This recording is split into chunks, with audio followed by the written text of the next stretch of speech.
Welcome, everyone. This meeting is going to be recorded and posted on the OATS website and the YouTube channel. So just so you know, it's being recorded. Welcome to the Organic Advisor Call Series. I'm your host, Sam Oschwald Tilton. I'm a training specialist with OATS. I'm feeling a little sick today, but 823 is such an exciting program. I'm feeling invigorated. So yeah, I'm happy to be here with y'all. Let's see. This series is brought to you by Organic Agronomy Training Service. OATS is governed by a consortium of universities, agronomists, crop consultants, nonprofit educators, and industry representatives from throughout the country, and is fiscally sponsored by the Organic Trade Association. And these partnerships are at the core of the OATS mission. OATS provides science-based training for agriculture advisors, and we're a collaboratively managed training program for agriculture advisors who work with organic farmers, transitioning farmers, and organic curious farmers. So that whole kind of spectrum. The goal is to help grow domestic organic production by strengthening the educational support network of agronomists, certified crop advisors, extension agents, technical service providers, the people that support farmers. Our aim is for every transitional and certified organic farmer to have robust access to technical service expertise that provides unbiased and science-based agronomic support for their farming operation. Okay, this is our first episode of the season, but there's a whole past season of the series available on YouTube, hosted by the inimitable Mr. Nate Powell-Palm. And Amanda will be kind enough to put the link in the chat. So if you want to take advantage of the whole past season, feel free to look at those on your own time. OATS runs in-person training events. Hopefully I'll get to see some of you around the country this summer, virtual courses, and publishes all manner of resources throughout the year. And in fact, we're releasing a series of fact sheets and videos focused on organic grain issues this summer. And you can see all those in the resources library on the OATS website. And Amanda will put the link in the chat. So if you want to learn more about those organic grain resources, feel free to take a look. One thing that we're going to talk about a fair bit today is kind of continuing education. 823 is a new program, and this is one way, this call series, that we're all trying to keep up to date on it, but it's going to keep changing. And just in general, as you all know, we got to keep up to date in the ag field we're in. If you want, I highly recommend signing up for the OATS newsletter mailing list, just to keep up to date on all these resources that are coming out. And we'll put the link to that in the chat if you feel like signing up. Okay. That's it for housekeeping. Let's get started with today's discussion. Our guests today are Susana Cabrera-Mariz and Thomas Manley. I'll start the conversation off by introducing Susana and Tom, and then I'll start by asking them some basic questions to kind of introduce the 823 program. While we're having that conversation, I hope that you will share your questions in the chat. Please don't unmute yourself with, I don't know, 80 people that are here that'll go off the rails. But we really encourage you to share your questions in the chat. And after a half an hour or so of conversation with Susana and Tom, I'll ask them to respond to your questions. So please know that there's plenty of time for your questions, and just put them in the chat, and we'll do our best to get to them. Okay, here we go. Let me introduce Susana. She works at the Iowa Organic Association as your organic farm advisor, and she focuses on technical advising, top mentorship, and has a background in organic vegetable and seed farming. Susana is interested in the intersection between culture and agriculture, and towards that end, she just graduated from Iowa State University with a master's in anthropology. Congratulations, Susana. She works with NRCS and organic and transitioning farmers to connect them with the 823 program. So she's got a lot of great on-the-ground experience, and really appreciate you being here. Tom Manley is a farmer and the Wisconsin State Organic Conservation Specialist for Wisconsin NRCS. And he's the climate conservation specialist at Marbleseed. Tom's role, which I think is important to note and really helpful for our discussion today, is staff facing, not as much farmer facing. So he supports technical service providers as they navigate how to do the planning work for 823. So in terms of follow-ups and learning more, especially for Wisconsin people, Tom's a good person to be in contact with. He trains the state NRCS staff on how to apply the 823 program to wildly different farms, and we'll get into some of that today. Okay, now we get to jump into it. Let me start off with a question to Tom, and what I think I want to do is kind of start out with the big picture of 823 and start, from there getting into the details. But to kind of orient us, can you tell us, one, how does 823 fit into the bigger picture of NRCS conservation funding that I think a lot of us on this call are more familiar with? How does it fit in? And then also, what is the 823 program? Yeah. Well, I think the reason we're all talking about 823 right now is because it's a critical component and one of the three legs essentially of the Organic Transition Initiative. The rollout and the timing and the development of 823 is intended to coincide with the transition support that's available through TOP, and then as well the RMA, or the pieces related to crop insurance and expansion of crop insurance options for organic farmers. It is the sole means of financial support that directly to producers that are transitioning. And I think that is why there's so much interest in the standard. I can talk about how we're approaching it in Wisconsin, and I know that that's not necessarily perfectly aligned with every other state, but I think it's probably not a good idea for us to get into those weeds too much. So in Wisconsin, the way we're approaching it, I think is consistent with the intent when it was developed, and that it is first and foremost a conservation planning process. What we're developing here is a component conservation plan. We are working with a farm who intends to transition. If we're looking at OTI, we'll talk about eligibility later, so I won't get into those weeds right now. But in the case of a transitioning producer, we are visiting that farm. We are doing a thorough resource concern inventory, assessing those concerns. If they rise to the level of a resource concern, we are creating a schedule of practices that will address those resource concerns with an eye toward certified organic production and the transition to certification. It is 100% in keeping with the spirit of organic, the written rule of the NOP. We are obligated as organic farmers to be improving natural resources on our farms, to be continually improving, to be building soil health over time. So this standard is designed to help us all improve soil health over the long haul, to feed the soil instead of feeding the crop, and to work with that producer to identify opportunities to do that. So it isn't a standard by itself. It is a process that leads to a grouping of practices that can address those identified resource concerns. Yeah. Okay. Thanks, Tom. Let's see. So on the one hand, we're trying to acknowledge the differences between 823 state by state. And on the other hand, at least right now, we're trying to not get into the weeds of each state because we got people from all over the country. But maybe a good opportunity here to turn to Susana and say, Susana, could you talk a little bit about the big picture of 823 in Iowa and any ways that you guys are implementing it that seem to be different from Wisconsin, just so people can get a feel for kind of what's the same and what's different based on what state they're in? Yeah, sure. Thank you. Iowa has a very specific strategy when it comes to the 823, and that's really to support organic agriculture across the board. And so what that looks like for the 823 is that we are applying it both for transitioning and already existing farmers. And the purpose of that is to show that there is a demand for organic funding and support for existing and transitioning growers. So that's how I think between Wisconsin and Iowa and probably many other states, our strategy is a little bit different. Right. Okay. Let's see. So if that gives us some big picture idea of how 823 fits into the wider NRCS conservation programs, could we zoom in a little bit and think about it from the perspective of a technical service provider, like an NRCS person that is trying to connect a farmer with 823? And then later, I want to look at it too from a farmer perspective. But if we start from a technical service provider perspective, what's the basic process of working with a farmer, starting from the first contact and going hopefully to 823 funding? And feel free, Susana, if you want to kick us off, and we can jump to Tom in a second. Oh, sure. Yeah. So the first thing, of course, would be folks coming in, or we've been reaching out to our local NRCS offices to let them know about the program. And so your first point of contact is either going to be with the customer themselves or with a nonprofit organization or ISU in our case. And so typically most folks are well aware that it is a holistic program.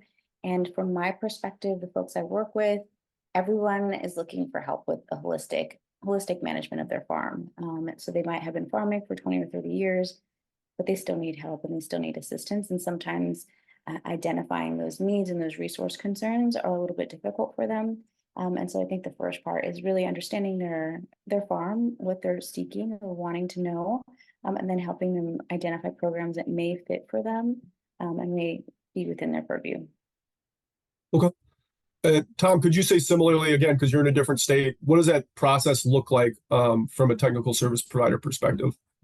I think it's important to maybe point out the difference between a technical service provider and the role that NRCS staff will play, because a technical service provider they are professionals outside of the agency who have job approval essentially to do certain planning activities. So there's a list of conservation planning activities. One of those is the CPA 138, which is support for transitioning producers. That planning activity has been around for a number of years. I don't know, it's 12 or 13 years now. And it's always kind of been underutilized because we have a lack of, I know this is true in Wisconsin, I think it's true mostly across the country, that we just don't have enough certified TSPs who are prepared to write those plans and have the organic expertise to do it. So if there are two ways that a transitioning producer can get support, this level of support through NRCS. One is to work with it to apply for funding for a technical service provider to write that conservation planning activity 138. And that TSP will work one-on-one with that producer to do something very much like how I just described 823, go through that conservation planning process, identify those resource concerns, and then in most cases, help them develop their OSP. In many of the plans, I would say most of the 138 plans that I've seen or reviewed, that development of their organic systems plan is part of that one-on-one support. And an expectation of that planning activity. 823 is very different in that the planning work is expected for the most part to be performed by NRCS staff. And where it gets tricky, and I think this is where a lot of confusion is coming from, depending on what particular practices are identified in the general criteria or the criteria broadly for that practice standard in your state will determine what specific planning work needs to happen on your farm. So I'll use an example. Wisconsin, we require a nutrient management plan on most of the farms that are applying for 823. It's not necessarily a universal thing. There will be some exceptions where it's just really not warranted, but it is called out in our general criteria. It is something that producers should anticipate having to do, is develop a nutrient management plan. In some cases, that nutrient management plan there might be a separate process for that part of the planning work to be performed by a TSP who can write a nutrient management plan. So there will be some intersection between the role that NRCS staff plays in an 823 plan and the potential for a TSP to play a portion of that. In a lot of offices, if they have the skill in their local office and staff who are prepared to write a nutrient management plan or a pest management plan or a grazing plan, in many cases they can do all of the planning work related to 823 entirely with staff resources. And both of you mentioned kind of working with local NRCS offices to educate them on 823, and you talked about the kind of shortage of people to write those 138 plans. Can you generalize into any, buckets or whatnot?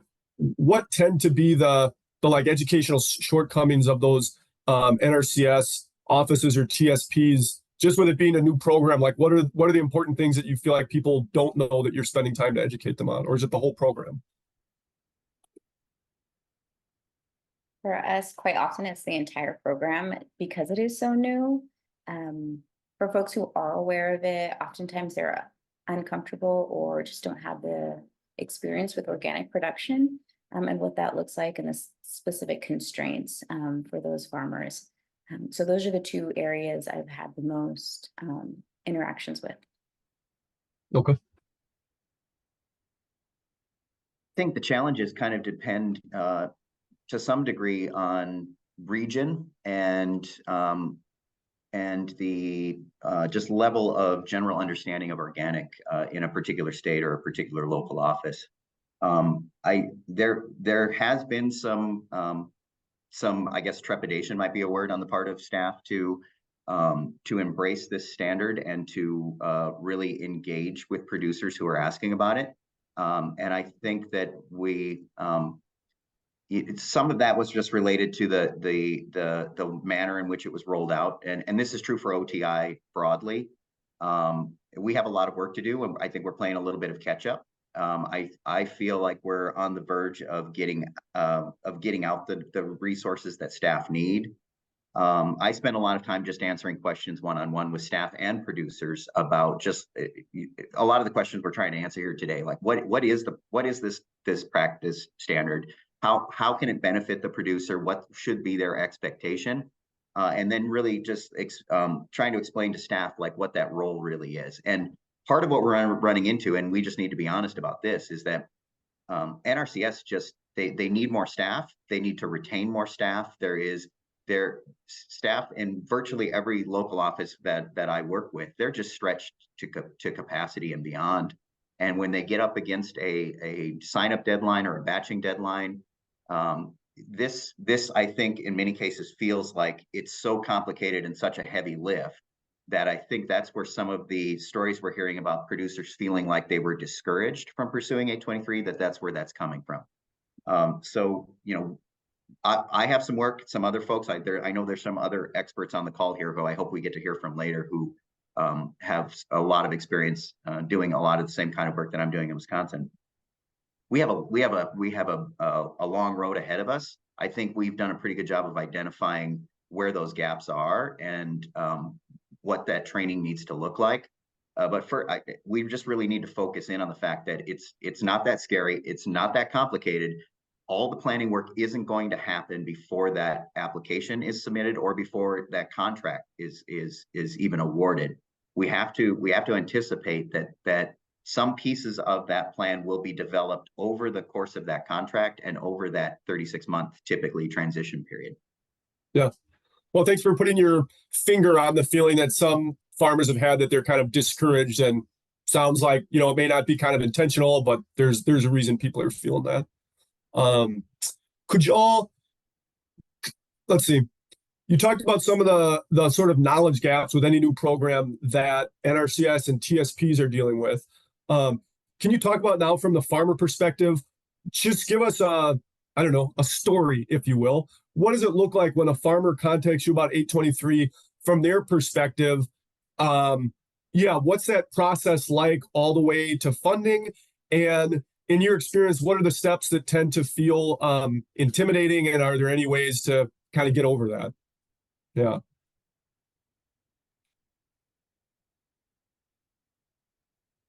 From my perspective, oftentimes I hear about the relationship between their local NRCS person and themselves, and there might have been some issues in the past, but there tends to be some worry that it's not going to go well, so I think there's trepidation, which Thomas said earlier. I think that's 100% true. So I think firstly there's a little bit of fear with that, and then some confusion as to how they fit within the program. In our state, of course, we had organic and transitioning. It was a lot easier for transitioning growers to access the program. For existing organic, it was a little confusing for them, and that's fair because 823 was written with transitioning growers in mind. I would say also some of the requirements are confusing, especially when it comes to cover cropping and what that could look like.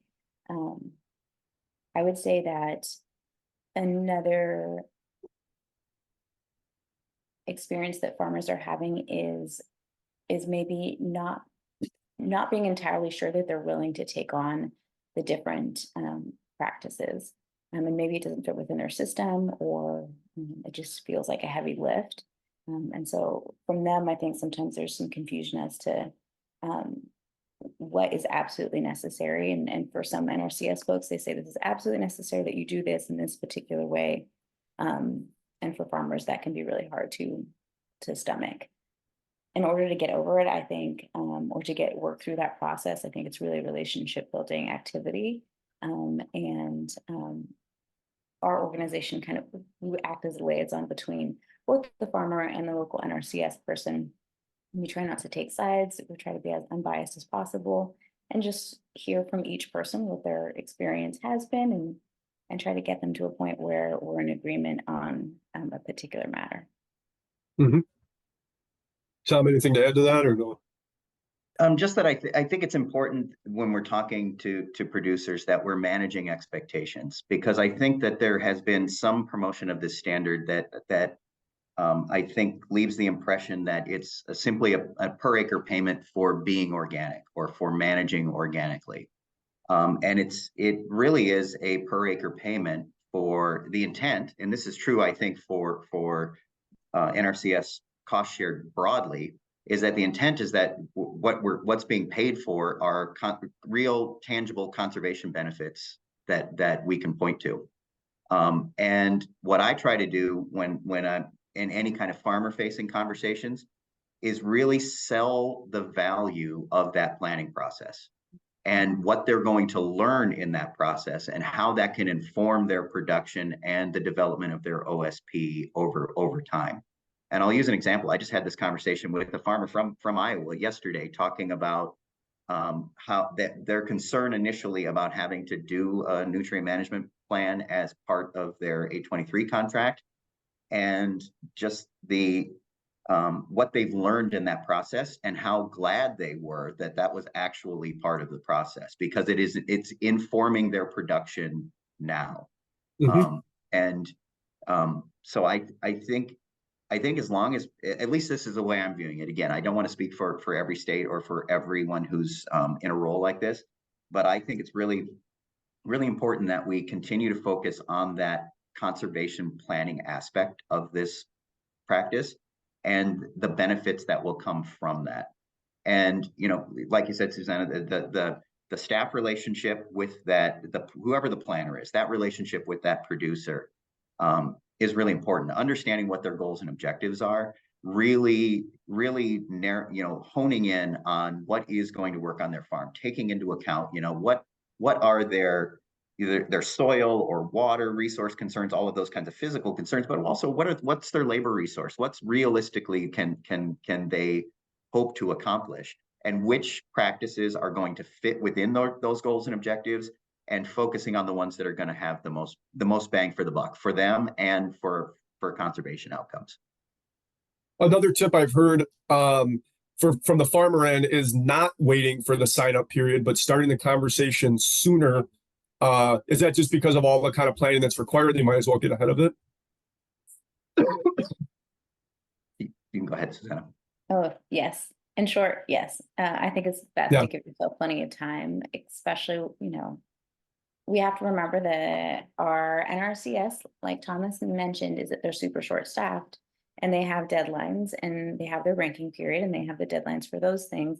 And it's important that we're not all submitting our applications at the last moment, that we're making sure that people have enough time to adequately do the work that they do. Yeah, I feel like on the one hand, it's easy to think of these agencies like, oh, it's the government. They are a machine that takes care of things. And you got to remember, they're people that have 6 days and have to learn new programs. And yeah. Could you dive, we kind of talked around it before, but could you dive into a little more detail what farmers are eligible for 823 funds? And you mentioned how it differs by your state, whether they're certified, whether they're transitioning. Yeah, do you have any kind of hard and fast rules about who's eligible, or how do you decide that? I can jump in here. Like Iowa, the 823 was intended, and I think in many states, I won't even say most states because I'm not sure yet. It is anyone who is managing organically is eligible. So exempt producers, anyone who falls into that exempt definition, transitioning producers, and already certified producers. The question is, what fund pool is that support coming from? So if they are applying for OTI EQIP as the fund pool, then they have to be a transitioning producer. That's what that pool is intended for. And different states are approaching the already certified acres differently, but it should technically, I mean, a producer could apply to any fund pool, any EQIP fund pool, and be funded that way.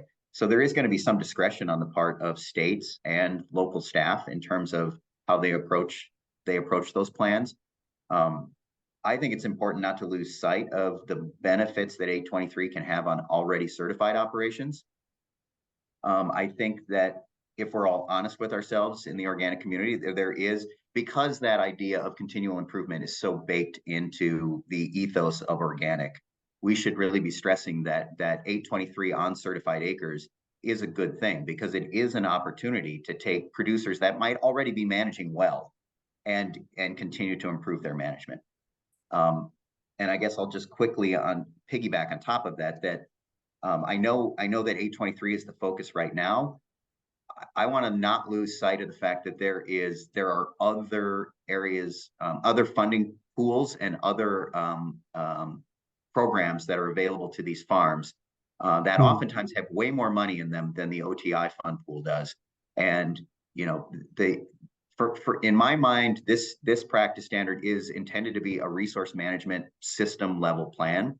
And if we get producers to that place with an 823, we should be talking to them about the long-term opportunities for CSP and CSP enhancements on their farm ongoing.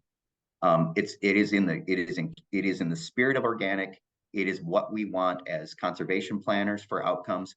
Just a farmer who is committed to continually improving the conservation outcomes on their farm. And I think if producers approach it that way, they show up in their office early without an expectation of quick turnaround on a contract, and they talk with their planner that way about their long-term objectives, there is a strong likelihood that their applications are going to rank better, that they're going to have a more likelihood of actually getting a contract, and they're going to see real benefits over the long haul. So I just encourage producers to start the conversation that way. Okay. Susana, could you talk about similar for Iowa, who's eligible and how do you guys think about that? Yeah. Similarly, we have transitioning growers as well as already existing growers, organic growers, who are eligible for 823. We have pushed both. We've had perhaps more than other states, we've had a concerted effort to encourage organic growers to keep on growing in terms of their education and their conservation practices. So I would agree with Tom that it is available for everyone. It also depends on what your state, how your state decides to promote the program. I would also note that for existing, at least in Iowa, for existing organic growers, there's less funding available. This past year, we had one farm that took up the entire funds. And we had 10 of transitioning that were able to be funded. And so just being mindful of the funding differences is important. And the likelihood that you will, regardless of your ranking, actually be able to work through one of these programs. As Tom mentioned, it's super important to remember that 823 is just one program, and there's a significant number of programs that are available for everyone to participate in. And to that end, can you say how is 823 kind of similar to the CRP programs that people might be familiar with, and how is it different? Sure, yeah. Tom, do you want to take that one? Well, CRP is different in any number of ways. I mean, this is a practice that's intended to be implemented on working lands, and CRP is really just a set-aside program that has benefits. And I don't want to dismiss the benefits that CRP has. And there are definitely places, farms, where CRP is super appropriate, where we have like really obvious resource concerns, or there's critical and sensitive areas we're trying to protect. Oftentimes CRP is not a bad choice. I think that 823 has potential for ecosystem benefits beyond something like CRP. And and on ground where there's already production happening, this is the best standard that I'm aware of in terms of like really taking a producer to that resource management system level of conservation practice on their farm.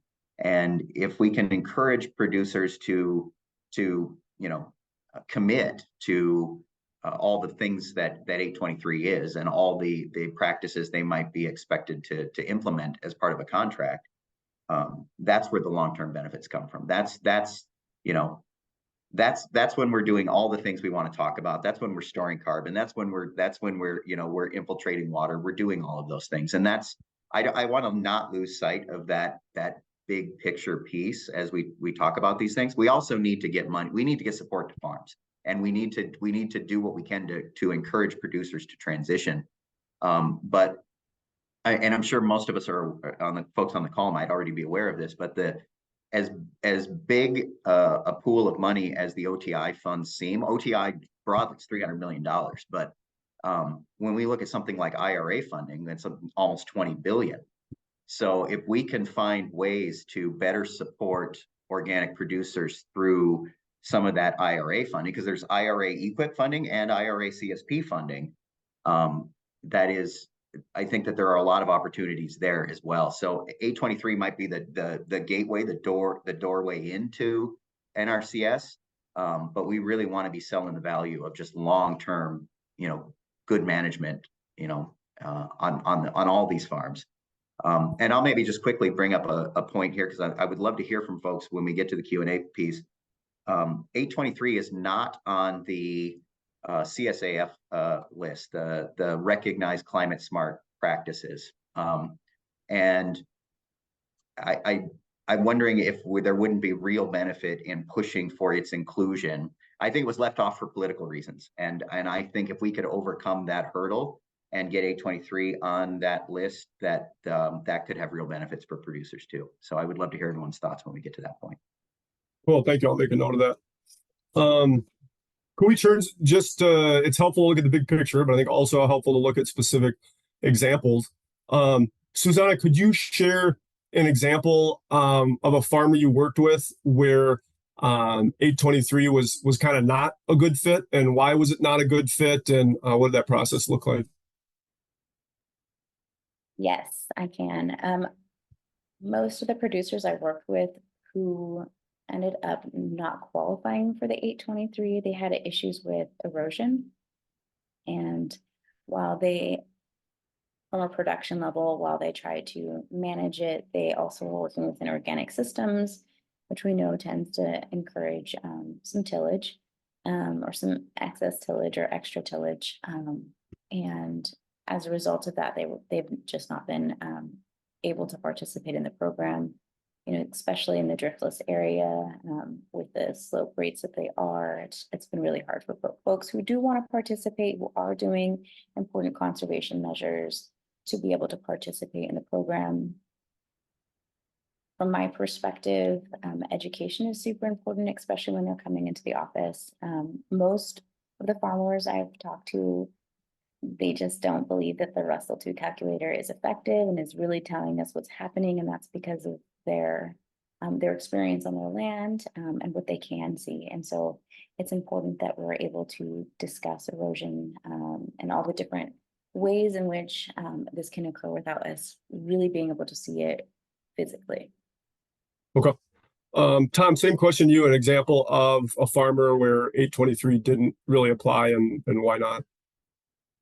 I think the most obvious example for me is producers who just they aren't at that stage of their journey yet, or they haven't completely committed. In the case of OTI funding, they haven't committed to certified organic production and pursuing transition.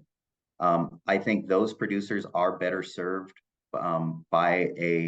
with a TSP, writing a CPA 138 and approaching it that way.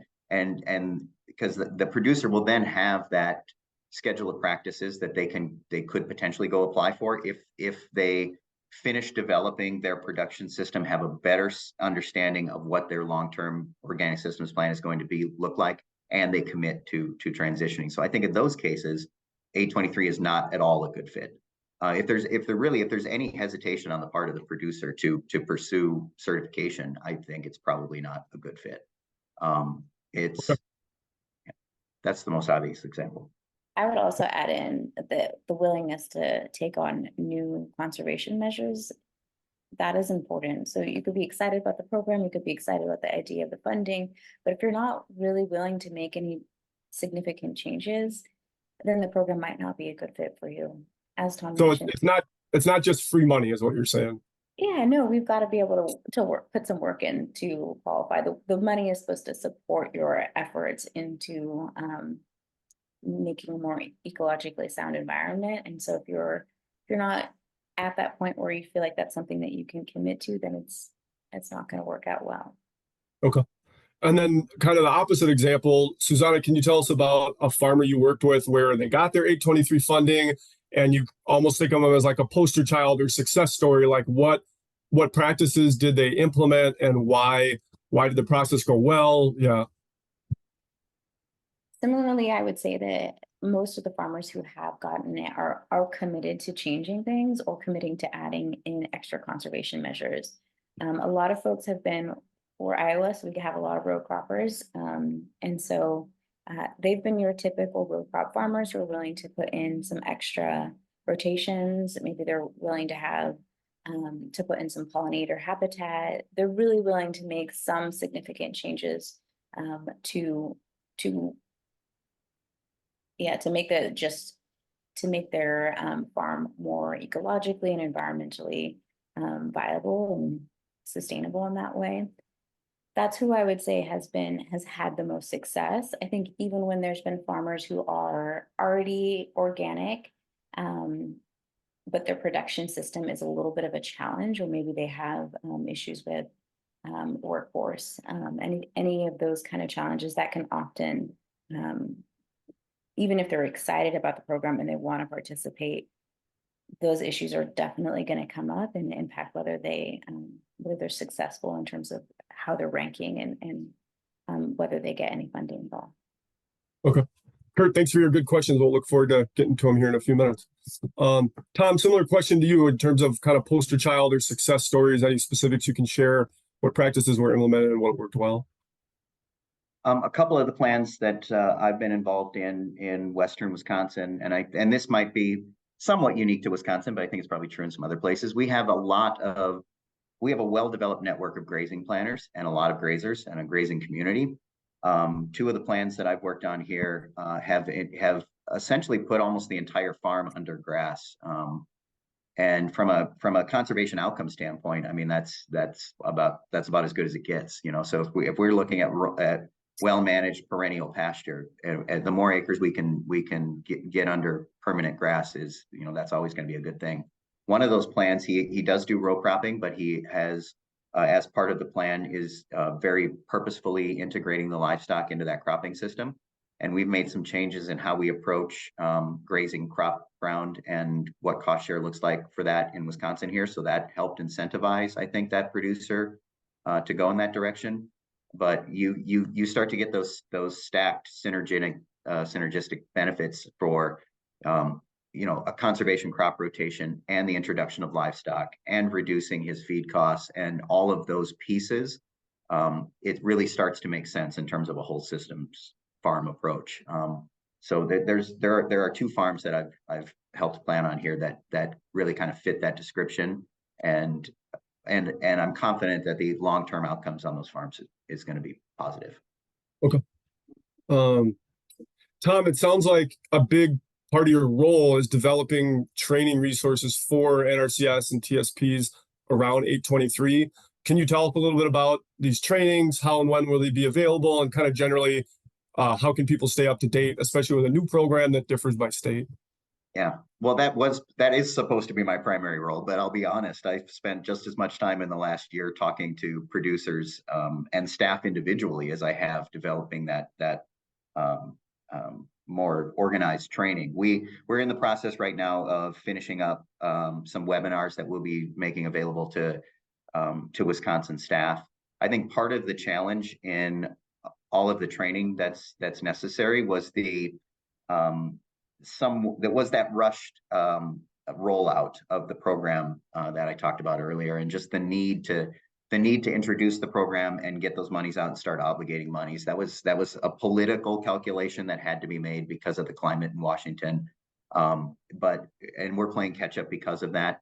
It's going to be very, very helpful when the other part of this OTI funding that funds regional organic conservation specialists to do more of that staff facing training, when those details are sorted out and announced. I think that that'll be really helpful. There is a need for all of the folks who are doing work similar to what I'm doing in Wisconsin to kind of all of us get on the same page about how we're training on this, how we're talking about it. I think that consistency will help a lot, and then we won't be duplicating each other's efforts, because a lot of this training, already exists. It just exists in other places that we might not all be aware of. So I think better communication amongst the handful of folks that are doing this work would go a long way toward expediting the smooth and efficient delivery of that training. Okay. Let's transition to questions from the audience. We've got, about 15 minutes left. Feel free, audience, to keep putting questions in. And I'll pose the questions first to our guests, but if there's either, if you were the question asker and you want to put a finer point to it, feel free to chime up. Or if you've got some particular experience regarding that, feel free to chime up too, and we'll try and make the balance of learning from everyone and not having a crazy Zoom meeting. Kurt's wondering, in Minnesota, as far as he knows, 823 is only funded for transitioning farms, not for already organic, and it appears to be in contrast to Iowa. Any comments on why that is, why it differs by states, and is 823 available in all states?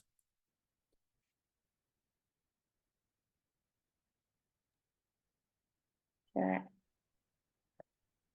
I would say that for Iowa, we have a different climate than many other states when it comes to organic. Organic is relatively new here.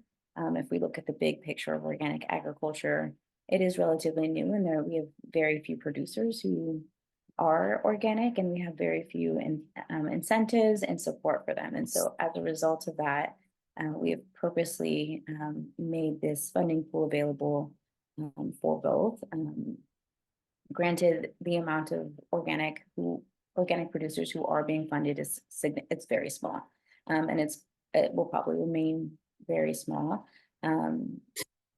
And it's really almost in some ways, an acknowledgement of the work that organic farmers have been doing here and what they've been doing without any federal support. And so that's why Iowa's taken this specific strategy that we have, and it just depends on your state history and what your state office feels about it and what they're willing to fund and work with. Okay. Just kind of a callback to a question you asked earlier, Tom. You said that 823 is not on, I think it was the recommendations for climate smart practices list. Just as a community that's on this call, do you feel like we should push for including 823 in that list? I'm hoping to hear other people's thoughts, because there might be somebody here who understands why exactly that happened and why it doesn't appear on that list, and if it's even possible for it to appear on that list. That's a conversation I'm hoping to have later today with a bunch of folks here.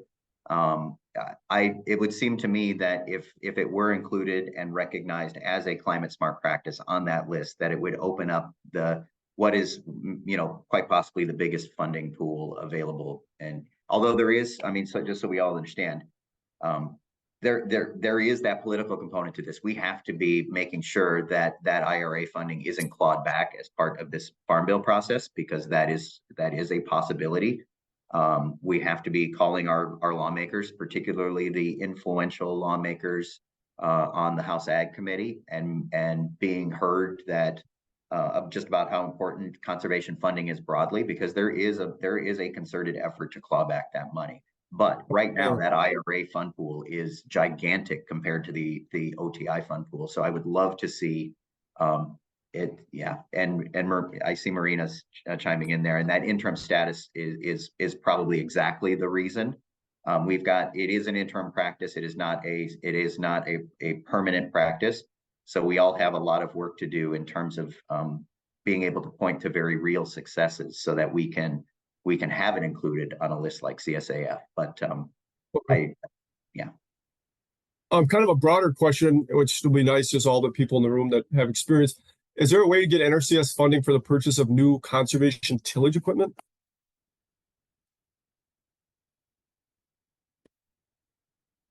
And again, if Tom and Susana want to chime up, great. If there's anyone else here who has knowledge on that, feel free to.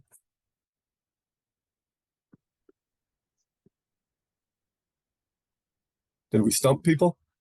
You got something, Tom? I'm trying to think. I would have to go back. I don't think that there is a mechanism through NRCS where they're going to pay for new tillage equipment, but okay. Yeah. Okay. Another 823 question.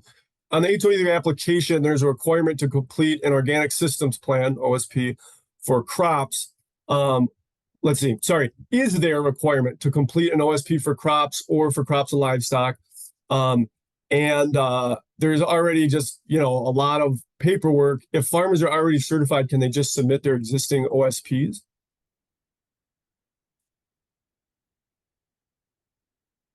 I guess I'll talk about in the case of transitioning producers. Our hope is that they complete an OSP that is reviewed and they become certified. That is the objective of this whole process. In the case of an already certified producer, again, it's going to come down to what fund pool they're applying in and whether or not their state is recognizing that certified producers are indeed eligible for this practice.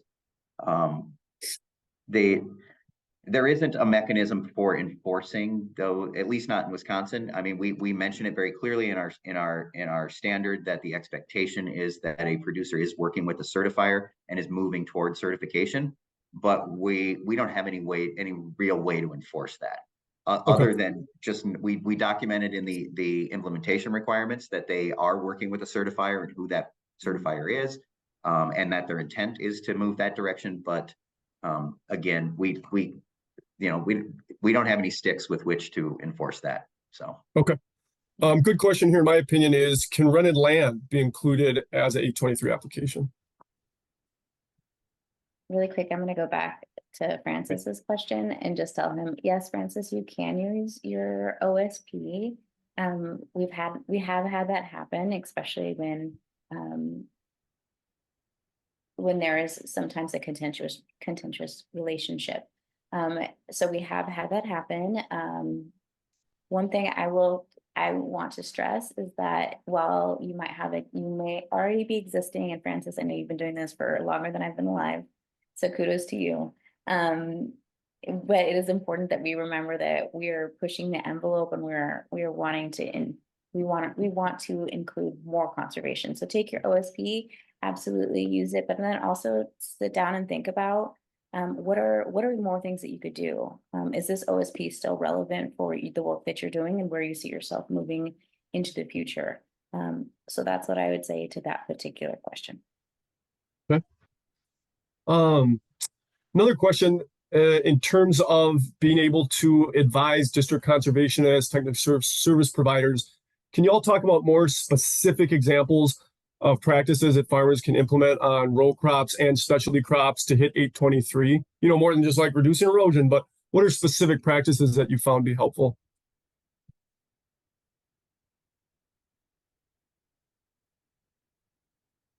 I think that's really going to be on a farm by farm basis, and it's going to have a lot to do with what their production model looks like now and when resource concerns are assessed in the tools, something like Russell 2. I mean, are we past tolerable soil loss? I mean, do we have an erosion problem? I mean, if we can identify those resource concerns, then it's really a matter of slotting in whatever practice makes the most sense. I mean, something like the conservation crop rotation standard is, I mean, it's broad enough and that I think most good organic rotations will fit the definitions within the criteria for that standard. And obviously we're going to hope that folks go above and beyond that. And I mean, that kind of goes back to the earlier discussion about some folks in like areas of the driftless on highly erodible lands. Right. Those might be, I wouldn't discourage those producers from not pursuing this planning process, because that could lead to really good outcomes for them and for that resource concern. So if we can get to a place where we can develop a rotation and you know, cultivation strategies that still that yield you know, a tolerable soil loss, then we should be doing that, because that's a very real benefit. So even though they're in you know, on highly erodible ground, if the production's already happening there, then the resource concern exists, and we should be encouraging them to fix that however they can. And if there isn't a crop rotation that gets them to that place, then we might have to have the hard conversation. We can't, you know, again, we can't tell producers what to do, but we might want to have the hard conversation about whether or not that ground is well suited to that particular production method. And maybe then, as a planner, we want to put an option in front of them, like putting it under perennial cover and grazing it. Okay, sounds like that touches back on your earlier point of the process is helpful. Whatever comes out of it, the process is often helpful. Yes. Absolutely. The other thing I would add is, so especially in the drift list, what we've had is we've had farmers who say, hey, like, this is highly erodible land. My crop rotations aren't getting me to the point where I qualify for this. However, I do rent another piece of land, or I have another piece of land that doesn't have that issue. And so farmers are also able to take an assessment of their entire farm, all their different fields, and see what fits within the program and what doesn't. I will agree with Tom that sometimes the difficult conversation needs to be had. And, you know, really just keeping in mind that farmers are going to make the best decisions they can for their production system and for their family and for their community. And we've got to trust that when we give them the information that they're going to be able to make some knowledgeable decisions. Okay. Question from Ashley that I think is on a lot of people's minds. How much does 823 able to stack with other conservation practice standards? And then we got time after this, maybe for one more question, and we'll start winding down.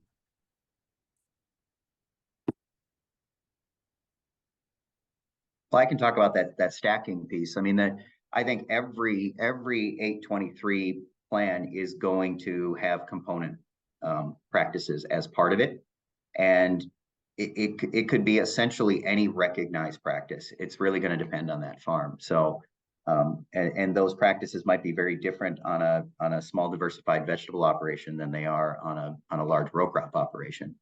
But again, the process is going to be the same. So whatever suite of practices comes out of that planning process is the right stack up of practices for that operation. So I mean, I would encourage anyone who doesn't have experience looking at their field office technical guide in their state, that they navigate through that they look at the practices that are there. All that language is available. That's a public facing resource, and you can learn a lot about what practice standards are available and which ones might be potentially good fits for your farm, so that when you start that conversation with your local office, you've got a sense of where there could potentially be good fits. Okay, and then I think this will be our last question. Thank you, Francis. Tom, could you explain again, or in a little more detail, what the different NRCS funding sources are? Yes. Well, there's lots of funding pools, and again, the one we're talking about here is and this is where all the interest in 823 comes from right now, is the funds that were made available through the Organic Transition Initiative. So there is an OTI EQIP fund pool for this practice. So for transitioning producers who are interested in transition and are looking at 823, that's the fund pool they're applying to.